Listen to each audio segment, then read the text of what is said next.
क्या तुम जानते हो जीवन में सबसे भारी बोझ क्या होता है? पैसा नहीं, रिश्ते नहीं, सबसे भारी बोझ है चिंता। और मजे की बात यह है कि यह बोझ कोई और नहीं देता, हम खुद ही उठा लेते हैं। जो बात अभी हुई भी नहीं उसके लिए मन पहले ही डरने लगता है, जो घटना आई भी नहीं उसके लिए मन पहले ही कांपने लगता है, और जो दुख अभी हुआ ही नहीं उसके लिए मन पहले ही रोने लगता है। यही मन का सबसे बड़ा जाल है। मन वर्तमान में नहीं जीता, वो हर पल किसी अनदेखे कल की छाया में भागता रहता है, और जब तक मन भागता है जीवन छूटता रहता है। चिंता का अर्थ है अभी के जीवन को खोकर कल के भय में फंस जाना। चिंता का अर्थ है जो मिला है उसे भूल जाना, और जो नहीं मिला उसके पीछे रोते रहना। ऐसा मन कभी संतुष्ट नहीं हो सकता, क्योंकि इसका भोजन ही बेचैनी है।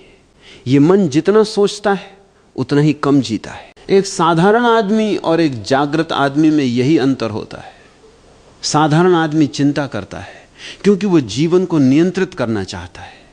जागृत आदमी देखता है क्योंकि वो जीवन को समझना चाहता है। साधारण आदमी हर चीज पर पकड़ बनाना चाहता है, जागृत आदमी हर चीज को बहने देता है। साधारण आदमी कहता है मैं सुरक्षित रहना चाहता हूं, जागृत आदमी कहता है मैं सचेत रहना चाहता हूं। और सचेत मन ही सच्ची सुरक्षा है, क्योंकि जो देख रहा है वही जाग रहा है। अब जरा ध्यान से समझो, चिंता छोड़ते ही सबसे पहले सांस बदलती है। ये छोटी बात नहीं है। चिंता में सांस छोटी हो जाती है, छाती कस जाती है, गर्दन कठोर हो जाती है, चेहरा खिंच जाता है, और फिर आदमी कहता है मैं थक गया हूं। नहीं, तुम थके नहीं हो, तुम तनाव से जकड़े हुए हो। तुमने अपने भीतर इतना कसाव भर लिया है कि जीवन भीतर से बह ही नहीं पा रहा। जब चिंता गिरती है तो शरीर भी मुस्कुराने लगता है, चलने में हल्कापन आता है, बैठने में शांति आती है, सोने में गहराई आती है, खाने में स्वाद आता है, और बोलने में मधुरता आने लगती है।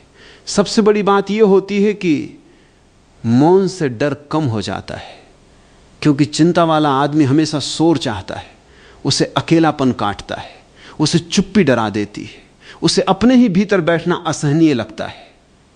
और क्यों? क्योंकि भीतर बहुत शोर भरा पड़ा होता है।